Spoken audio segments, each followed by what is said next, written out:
Hello Year 5 and welcome to our next maths lesson looking at fractions. So our words of the day are still equal, which is very important today because we're looking at equivalent fractions. Equivalent is another way of saying equal, which we will look at later. So we're looking at identifying equivalent fractions. So our warm-up activity today is just going through some of the 4 operations, in this case 2 of them. So I'd like you to pause the video and have a go at these 2 questions. 8,675 divided by 6, 9,574 multiplied by 34. Remember, when you're doing your long multiplication, not to forget your placeholder when you move into this tens column. So pause the video, have a go at those. Make sure you are writing down your working out, because if you're keeping it all in your head, it's very easy to make a mistake.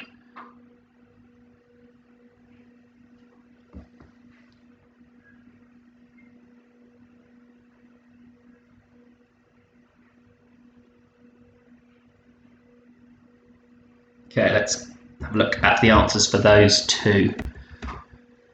So I got 1,445 remainder 5 for the first one, and 325,516 for the second one. So well done if you got those.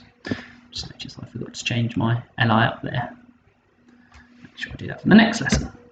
Okay, so these are our 4 warm-up questions. So we have fractions on both sides of the circle. So remember, here we're going to either put an equal sign or a more than sign or a less than sign. So what signs do you think go between these fractions? So pause the video and have a go at those questions.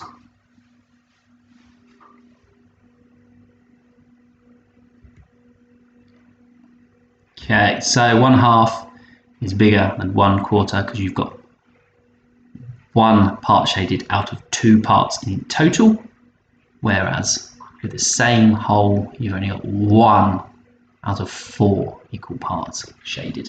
So 1/2 is going to be bigger than 1/4.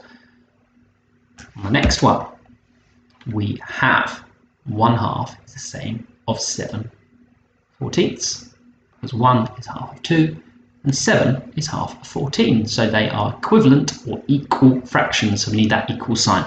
The next one, we have 13/26 or 15/31.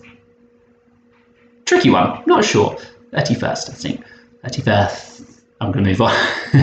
So which one is largest, or are they equal? So let's look at this one first. 13 is half of 26, so it means that that fraction is equivalent to a half. 15 is less than half of 31, so 15/31 is less than 1/2. Therefore, 13/26 is bigger than 15/31. And let's look at the next one. 3/5 compared to 2/5. Of course, 3/5 is bigger than 2/5 because here you have 3 parts shaded out of 5, but here you only have 2 parts shaded out of 5. So well done if you got those. Okay, so as I mentioned earlier, equivalent means the same as equal, which means the same as the same value.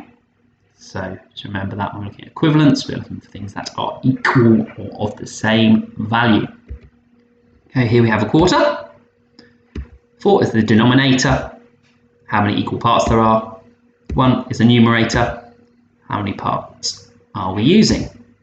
So just to recap, tell yourself if that is split into equal parts, into quarters. No, this is quarters because they are now equal parts. Just get my pen ready. And we want 1 part out of 4 shaded. So this is just a recap. So there's 1 part out of 4, there's 1 part out of 4, another one, doesn't matter where it is. If 1 part out of 4 equal parts is shaded, that is worth 1/4. Okay, here we're looking at 2/8. Now we're looking at equivalents. Here we have 2/8. You might have noticed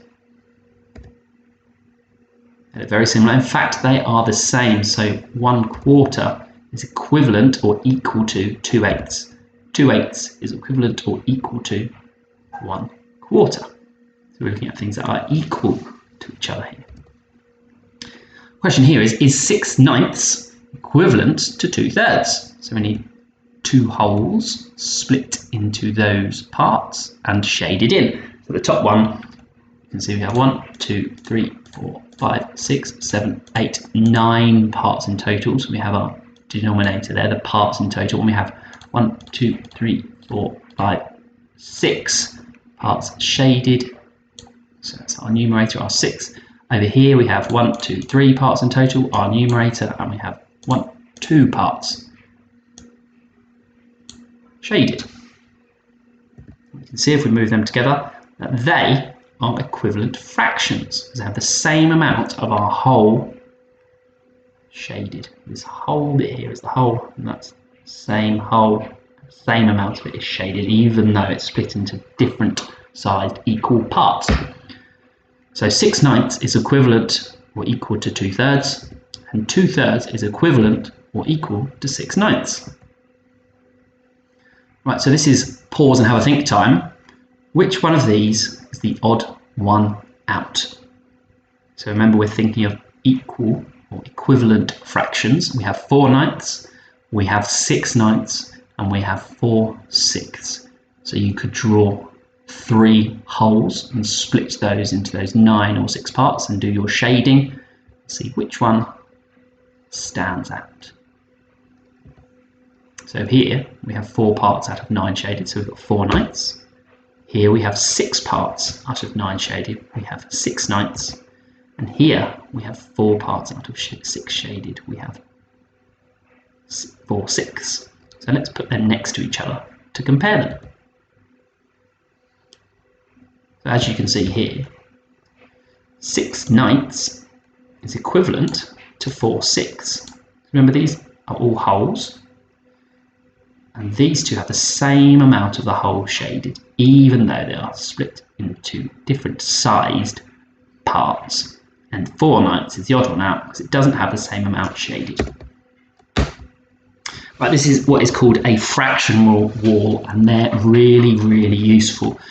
So we have a hole here, then it's split into 2 parts for a half, into 3 parts for thirds, into 4 parts for quarters, into 5 parts for fifths, into 6 parts for sixths, and so on until we get to 12ths. What we can do is we can look to see which ones are the same as each other.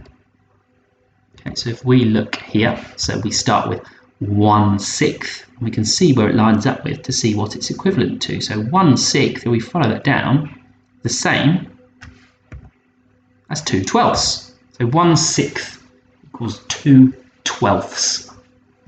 Let's look at another one. So here we've got 1, 2, 3 quarters. If we draw the line down, we can see what that is equivalent to. So we can see, if we follow it down here, this lines up with the 8ths. So 3 quarters is the same as 1, 2, 3, 4, 5, 6 eighths. If we keep following it down, we get to our 12ths, and we'll say it's equal to 1, 2, 3, 4, 5, 6, 7, 8, 9 twelfths. So if we look at the top, 3 quarters is equivalent or equal to 6 eighths, and it's also equal or equivalent to 9 twelfths. Let's look at another one. Let's get 2/3. So we have gone 1, 2/3 of the way along. C. So you just pause the video now. 2/3 is here. If you were to, you could put your hand up or a ruler or a pencil, follow it down, see if you can figure out what that's equivalent to, and then I'll go through it in a second.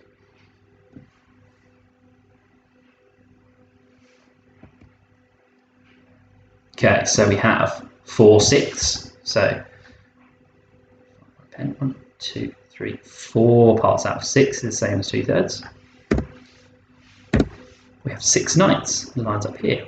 1, 2, 3, 4, 5, 6 parts out of 9 is the same as 2/3. So 6/9 is equivalent to 2/3. And also, if we extend it a little bit further, we'll find that 1, 2, 3, 4, 5, 6, 7, 8 twelfths is also equivalent or equal to 2/3. So fractionals are fantastic for comparing the size of fractions. So you might want to find one of those and print them out and have next to you. Or you can always come back to this slide if you need a little bit of extra help with comparing your fractions. Okay, so once again we come to our point in the lesson where you can, if you wish, pause the video and have a go at questions 1 to 4. You could then potentially mark those, see if you've made any errors and if you need any help with them before you can carry on with the video to the end to then tackle the rest of the worksheet. Remember, if you get stuck on any of the questions 1 to 4, you can either come to the live feedback sections and ask, or you could maybe watch the video again where we're going over similar examples and see if you can figure out where you went wrong. Okay, so this is a reasoning question. It says always, sometimes, or never. The greater the numerator, the greater the fraction. So that is our statement. Is that always true, sometimes true, or never true? So here we have two fractions, 1/7, 4/7. So we have 1/7 there, 4/7 there. And as you can see, 4/7 is definitely greater than 1/7. So far, it's always. Here we have, not very clear, I'm going to write them here. So we have the two fractions are 1/3, and here's 2/10. So we can see 2/10 has a bigger numerator than 1/3. Have a little think. Which one do you think is going to be greater? And then we'll visualize it. Okay, the first whole we have has been split into 3 equal parts, so it's thirds. We shade one of them, so it's 1/3. And then we're going to have a whole split into 10 equal parts and shade 2 of them, so it's 2/10. And as you can see, 2/10 is smaller than 1/3. So in this circumstance, this is not true. So we have one example of where it is true and another example where it isn't true. So it has to be sometimes. Okay, your activity has been assigned to you on Teams or Tapestry. So have a go at that, then you can mark your work and see if there's anywhere where you're a little bit confused. If you are confused, then you can come to our questions session and ask. If not, you don't need to. If you don't have any questions, you don't have to come. Thank you very much for listening, and I look forward to seeing how you do with that. Bye.